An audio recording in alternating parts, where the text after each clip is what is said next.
नमस्कार दोस्तों, कलयुग के चमत्कार संतों की वाणी में आप सबको स्वागत है। आप सबको मेरी प्यार भरी राधे राधे। हम सब इस पितृ पक्ष में अपने पितरों को प्रसन्न करने के हर कोई अपनी यथाशक्ति प्रयास कर रहा है ताकि पितर किसी भी तरह से रुष्ट होकर ना जाएं। आ गई है सर्वपितृ अमावस्या, पितृ पक्ष का, श्राद्ध पक्ष का अंतिम दिन, जिसमें अब सभी के पितर अपने लोक को वापस चले जाएंगे। जिस प्रकार हमारे जीवन में देवताओं की कृपा बहुत आवश्यक है, उसी प्रकार से हमारे जीवन में हमारे पितरों की भी कृपा होना अत्यंत अनिवार्य है। तो दोस्तों, स्वागत है आपका आपके YouTube चैनल कलयुग के चमत्कार संतों की वाणी में। आज की भी वीडियो हमारी सर्व पितृ अमावस्या पर ही लेकर आई हैं हम, क्योंकि आखिरी दिन है। तो आखिरी दिन भी जो हम नहीं कर सके आज कर लें, उस विश्वास के साथ कि जिनके हम वंश हैं वे हमसे प्रसन्न होकर अपने धाम को जाएं, जहां पर भी भगवान की कृपा से वे रह रहे हैं।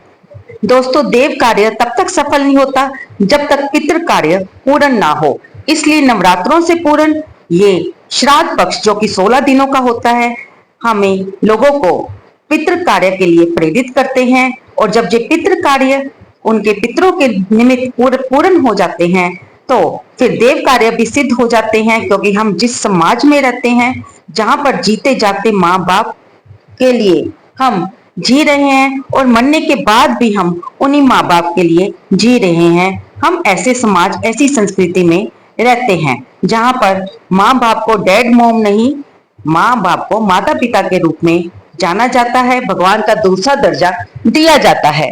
सनातनी प्रक्रिया में रहते हुए हम अपने माता पिता को कभी ना भूलें। और ये 16 दिन तो उनको याद करने के हैं ही, लेकिन हमें अपने माँ बाप को हर पल याद रखना चाहिए, क्योंकि वही तो इस दुनिया में हमें लेकर आए हैं। और अब आ गया है आखिरी दिन अमावस्या का। तो मेरी ये वीडियो इसलिए है कि अगर आप 16 दिनों में कुछ भी नहीं कर पाए, अपने किसी कार्य के कारण बिजी रहे, आपको समय नहीं मिला, क्योंकि कल 2 अक्टूबर है, महात्मा गांधी जयंती है, तो यहाँ पर हमारे देश में छुट्टी होती है। इसलिए आप इस दिन अगर बाकी दिनों में कोई कार्य अपने पितरों के निमित्त नहीं कर पाए, कोई नियम नहीं बना पाए, तो भी आपको निराश होने की आवश्यकता नहीं है। आप 2 अक्टूबर को पितृ अमावस्या के दिन जब पितृ विदाई लेकर चले जाएंगे, भले ही वे इस पृथ्वी से विदाई लेकर चले जाएं, लेकिन हमारे हृदय से तो वे कभी दूर नहीं हो सकते ना। वे हमें आशीर्वाद देते हैं कि हमारे घर धन धान्य से भरपूर हो, हमारे घर में मंगल कार्य हो, और अगर हमारे घर का कोई सदस्य बीमार है या किसी कारण से परेशान है, तो वे उसे आशीर्वाद देकर जाते हैं कि वो भी स्वस्थ हो और उसके कार्य बनते रहें। लेकिन फिर भी हम लोग भूल जाते हैं। हम नवरात्रों का इंतजार तो करते रहते हैं, लेकिन पितृ पक्ष में हम थोड़े कमजोर पड़ जाते हैं। जबकि शास्त्र कहता है कि देव कार्य से पहले पितृ कार्य सफल होना अति आवश्यक है। जिस घर में पितरों की कृपा होगी, वहां पर देवता भी कृपा करेंगे। और इसलिए अब आ गई है आखिरी ऐसी तिथि जो परमानेंट पितरों के लिए ही बनी हुई है, जबकि ये हर महीने आती है। लेकिन श्राद्ध पक्ष के बाद आने वाली समाप्ति पर जो अमावस्या, सर्व पितृ अमावस्या आती है, उस दिन आपको पितरों के लिए अवश्य कुछ ना कुछ करना चाहिए, उनका आशीर्वाद लेने का प्रयत्न करना चाहिए, क्योंकि वे आपके जीवन का आधार हैं। आपको आपकी माँ ने 9 महीने गर्भ में रखा है, अपने खून से सींचा है, तो क्या आप अपनी माता के लिए इस एक दिन में भी कुछ नहीं कर सकते? विचारणीय बात है कि माँ बाप के लिए कुछ भी नहीं कर पाए जीते जी, अच्छी बात है, लेकिन ये नहीं कि मैंने सब कुछ कर दिया जीते जी, अब मैं कुछ नहीं करूंगा, ऐसा भी नहीं है। हमारा सनातन धर्म कहता है कि मरने के बाद भी वे हमारे हैं, इसलिए हमें कुछ ना कुछ अवश्य करना चाहिए। पवित्र अमावस्या के बारे में तो आप वैसे जानते ही हो कि कई बार हमें अपने कुछ पितरों की तिथि नहीं पता होती कि वे किस तिथि पर मृत्यु लोक को प्राप्त हुए हैं। तो ये ऐसा दिन होता है जिस दिन हम, जिनकी अकाल मृत्यु हो जाए, किसी कारणवश हमें उनकी तिथि का ना पता चल पाए, तो उन पितरों का भी श्राद्ध हम इस सर्व पितृ अमावस्या यानी कि 2 अक्टूबर दिन बुधवार को कर सकते हैं। हमें अपने पिता दादा तक के नाम तो याद होते हैं, लेकिन उससे आगे परदादा, परदादा या परनानी, परनानी, परदादी, परदादी, इनके नाम हमें नहीं याद होते। तो हम इस दिन इन सभी पितरों को नमस्कार करते हुए उनके निमित्त कुछ ना कुछ कार्य हमें अवश्य करना चाहिए। इसलिए दोस्तों, विद्वान ब्राह्मणों का यह तो यही कहना है कि इस दिन आप अपने पितरों के निमित्त अवश्य कुछ करें श्रद्धा भाव से। पहला ये कि श्रद्धा रखें जो भी आप कार्य उनके निमित्त करने जा रहे हैं। दूसरा, उनको जल अर्पित करना। तीसरे, काले तिल। चौथा, तुलसी का पौधा में हमें दान देना है। हम लोग पितरों के लिए बहुत बड़ी बड़ी चीजें दान देते हैं, लेकिन अगर ये चार चीजें भी हम इस दिन पितरों के लिए करते हैं, यानी कि उन्हें जल अर्पित करते हैं जिसमें हम काले तिल मिला सकते हैं, तुलसी का पौधे पे भी हम दीपदान करके उन्हें अर्पित कर सकते हैं, तो इससे भी अगर हम श्रद्धा से करते हैं तो पितर प्रसन्न होंगे। जिस प्रकार भगवान को अहंकार दिखावा नहीं पसंद, वह तो हमारे भाव चाहते हैं, उसी प्रकार पितरों को हम कुछ भी दें, ये नहीं मायने रखता कि वो छोटी चीज है या बड़ी चीज, हमें अहंकार और दिखावे से नहीं देनी है, हमें उसे श्रद्धा भाव से अपने पितरों को समर्पित करनी है और उनसे ये प्रार्थना करनी है कि हे पिताजी, हे माताजी, मेरा कुछ नहीं है, ये आपकी ही देन है। मैं आपका बेटा हूँ, आपका खून हूँ, ये मेरा तन आपका ही दिया हुआ है। मैं आपको क्या दे सकता हूँ, लेकिन जो भी मैं यथाशक्ति आपके लिए कर रहा हूँ, आपके संस्कारों की पगडंडी पर चल रहा हूँ, जो भी मैं दे रहा हूँ, मैं इसे अपने पूरे भाव से, प्यार से आपको समर्पित करता हूँ। तो दोस्तों, ये प्रार्थना करने के बाद आप श्रद्धा से उनको जल भी देंगे तो भी वे प्रसन्न हो जाएंगे। तो अमावस्या के दिन जल्दी उठें। जल्दी उठने के बाद एक लोटे में जल भरो, जल में थोड़ा सा काला तिल डालें और सूर्य भगवान को अर्घ्य दें। जिस प्रकार हम सूर्य भगवान को प्रत्यक्ष देखते हैं, तो हम आपको एक बात और बता दें कि आपके पितरों के पितरों को भी और उनके भी पितरों को, उनको किसी ना किसी ने नहीं भी देखा हो तो भी सूर्य भगवान ने तो जरूर देखा है और वही उसके सबूत है। इसलिए आज तुम जो देख रहे हो, उसके बाद तुम्हारी आने वाली 21 पीढ़ियों को भी सूर्य भगवान देखते रहेंगे और उससे आगे की भी अनेक पीढ़ियों को देखेंगे, जबकि तुम लोगों ने उसे नहीं देखा होगा। इसलिए सूर्य भगवान को आप अमावस्या के दिन काले तिल का मिला हुआ जल अवश्य चढ़ाएं और उनको जब आप जल देंगे तो उनको ये कहते हुए आप जल दें कि आप ये जल अपने पितरों के लिए समर्पित कर रहे हैं। इसलिए हे सूर्यदेव भगवान, मेरे पितरों को तारना, मैं आपको जल का दान करता हूँ उनके निमित्त। इस दिन तुलसी माता का तो विशेष पूजन करना चाहिए। अमावस्या के दिन तुलसी माता को वंदन करके तुलसी में दीपदान करें, अपने घर के देवी देवताओं की पूजा करें। कुछ लोग अमावस्या के दिन घर में पूजा करना ही बंद कर देते हैं। जी नहीं, हमें नित्य कार्य को, दैनिक पूजा को नहीं छोड़ना है। आप जब पितरों को जल देंगे तो अपने मन में यही भाव रखें कि हे पितरों, मैं आपको अपने पूरी श्रद्धा भाव से जे जल अर्पित कर रहा हूँ, आप इसी से प्रसन्न हुए। इसी को ही हम तर्पण करना कहते हैं। उसके बाद जिस प्रकार हम आपको बता दें कि देवताओं को हवन प्रिय हैं, वे हवन के रास्ते अपना हिस्सा ग्रहण करते हैं, उसी प्रकार पितरों को तर्पण किया जाता है, यानी कि जल अर्पित किया जाता है, वो भी काले तिल डालकर। अगर आप चाहे तो इसमें थोड़ा सा गुड़ यानी कि मीठा मिला सकते हैं। आप इसमें फूल भी डाल सकते हैं, इसी जल में आप इस जल में अक्षत भी डाल सकते हैं, ये आप पर निर्भर है, लेकिन काले तिल अवश्य डालें। उसके बाद आपको क्या करना है, पीपल के पेड़ में जल देना है। हम आपको बार बार अपनी वीडियो में बताते रहे हैं कि श्राद्ध पक्ष में पीपल के पेड़ की पूजा अवश्य करें, एक रविवार के दिन को छोड़कर। अगर आप 16 दिनों में उन पीपल के पेड़ पर जल नहीं दे पाए, कच्चा दूध अर्पित नहीं कर पाए, दीपदान नहीं कर पाए, तो भी आपके पास इस समय अभी भी सर्वपितृ अमावस्या का दिन बचा है। तभी तो हम ये वीडियो सुबह सुबह अपलोड कर रहे हैं, ताकि आप सुबह ही जब फोन खोलें तो आप वीडियो को देखकर अपने पितरों के निमित्त अवश्य कुछ करें। क्योंकि हमारे पितृ, ये माना जाता है कि पीपल की जड़ में बैठते हैं, इसलिए जब आप उन्हें अर्घ्य दें तो अपना गोत्र, अपना नाम लेते हुए, उस जगह का नाम लेते हुए, जिस मंदिर में, जिस जगह पर आप ये पीपल की जड़ में अर्पित कर रहे हैं, तो आप उसके बाद ये कहें कि आप ये जल पितरों को, अपने घर के पितरों को समर्पित कर रहे हैं, इसलिए वे आज जाते समय, शाम को जाते समय हमें प्रसन्न रहने का, खुश होने का, हमारे घर में धन धान्य भरपूर होने का आशीर्वाद देकर जाएं। पीपल के पेड़ में तो वैसे भी माता लक्ष्मी का वास होता है, इसलिए हम आपको वैसे भी अवश्य कहते हैं कि आपको जब पीपल में आप सुबह शाम जल डालेंगे, दिया जलाएंगे, तो माता लक्ष्मी प्रसन्न होगी और उनसे आप जब अपने घर में सुख समृद्धि की कामना करोगे, प्रार्थना करोगे, तो वे अवश्य आपके घर को धन धान्य से भरपूर करेंगी। बस हम आपको बार बार एक बात जरूर कहते हैं कि आपने रविवार के दिन पीपल के पेड़ को नहीं छूना है। बाकी जब आप जान ही गए हैं कि सर्वपितृ अमावस्या कल 2 अक्टूबर, यानी कि जब ये वीडियो अपलोड होगी तो वो तिथि आज की बन जाएगी। 2 अक्टूबर दिन बुधवार को है। आप किसी भी संशय में मत रहिए। जब भी ये वीडियो आपके पास पहुंचे, अवश्य अपने पितरों के निमित्त दान करें। उसके बाद आता है कि आप किसी ब्राह्मण को कपड़े का दान भी अपने पितरों के निमित्त कर सकते हैं।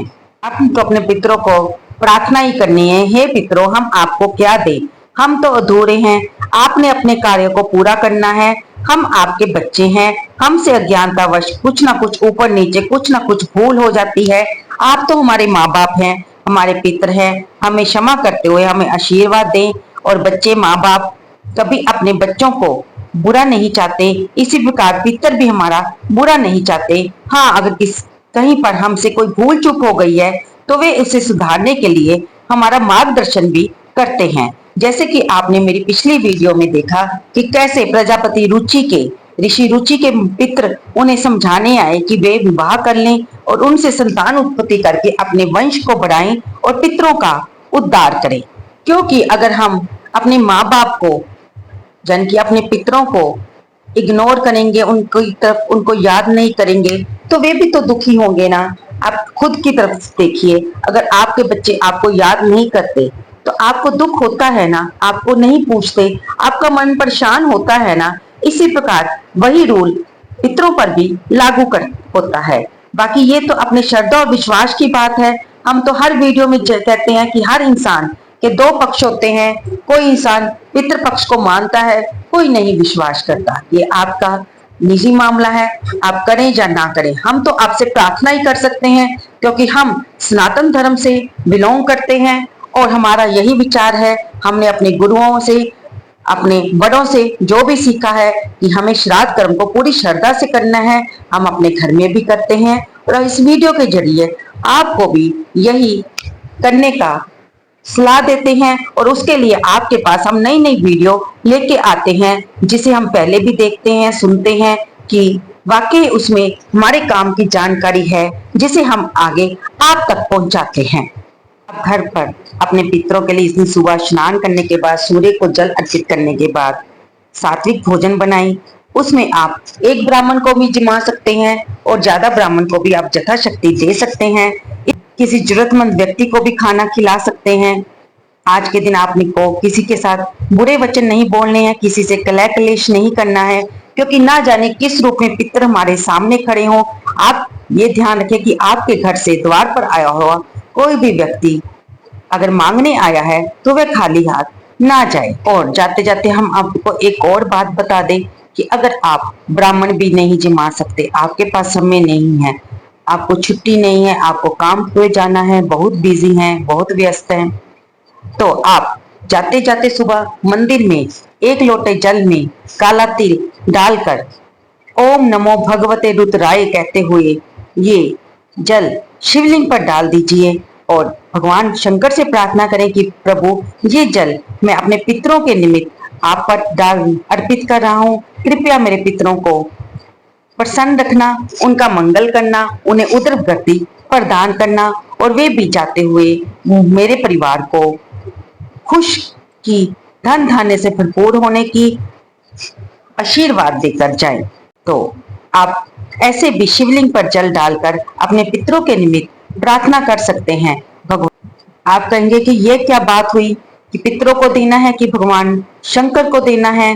तो अगर मैं कहूं कि पेड़ की अंतिम टहनी में जल देना, तो कैसे दोगे आप? पेड़ की जड़ में ही आप जल दोगे ना, आप ऊपर पत्तों को जल तो नहीं दोगे। अगर पत्तों को देंगे तो क्या वो टहनी तक पहुंच पाएगा? नहीं ना, आपको नीचे जड़ में ही पेड़ के पानी देना होगा। उसी प्रकार जब आपने शिवलिंग पर जल चढ़ाया तो सारे जीव जल थल, गगनचरण, भूत प्रेत पिशाच, डाकनी, शाकनी, मसानी, सभी तरह के जितने भी जहां पर डंक शंख पितृ गंधर्व यक्ष राक्षस किन्नर देव मनुज सभी तो महादेव के पास है, उन्हीं के ही वे रचाया हुए सभी ये सृष्टि है। तो आपने जब शिव जी पर जल चढ़ाया तो वह जल जिस उद्देश्य से आपने चढ़ाया वह उसी उद्देश्य से भगवान उस तक पहुंचा देंगे।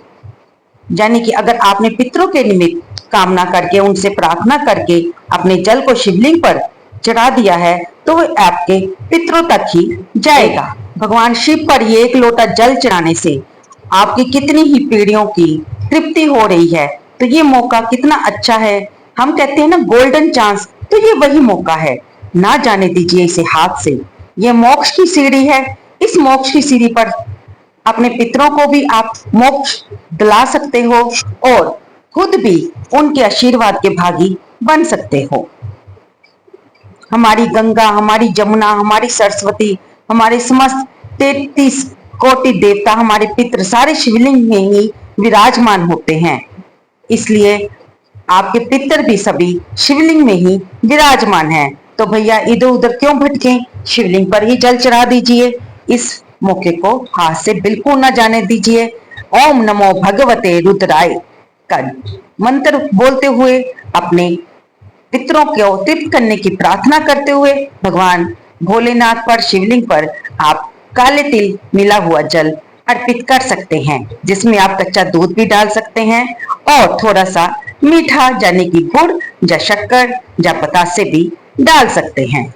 गाय की सेवा से बढ़कर संसार में कोई दूसरा काम नहीं है। ब्रह्मा जी ने जब सृष्टि की उत्पत्ति करी तो सबसे पहले गाय का ही निर्माण किया। इसलिए आप इस दिन गाय का भी पूजन कर सकते हैं। अमावस्या के दिन गाय माता को जल दो, पूजा करो, उनको चारा खिलाओ, तो इससे भी आपके पितृ प्रसन्न होंगे। आप अपने पितरों के निमित्त इस दिन कोई ना कोई पाठ अवश्य करिए। अगर आप श्रीमद् भगवत गीता के किसी अध्याय का पाठ करते हैं उनके निमित्त तो ये उत्तम बात है। इसके अलावा आप सुंदरकांड का पाठ भी कर सकते हैं। गजेंद्र मोक्ष का पाठ इस दिन करना तो बहुत ही उत्तम होता है।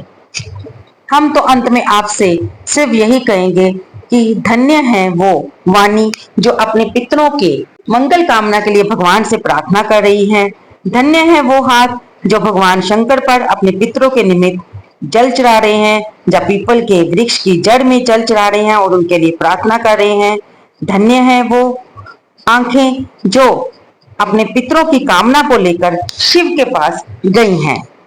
तो मुझे भरोसा है आपको ये छोटी छोटी बातें हमारी अवश्य पसंद आई होगी और इन छोटी छोटी बातों से बनाई गई ये बड़ी वीडियो भी अच्छी लगी होगी। कृपया इसे लाइक करें, शेयर करें और सर्वपितृ अमावस्या का ये पवित्र दिन ऐसे ही ना जाने दे। दोस्तों प्रसन्न कर लीजिए अपने पितरों को, कर लीजिए अपने माँ बाप को याद जो आपके घर से आपसे दूर चले गए हैं। और अंत में हमारी यही मनोकामना है कि आप सब पर आपके पितरों की जो आशीर्वाद है वो बना रहे, आप खुश रहें, प्रसन्न रहें।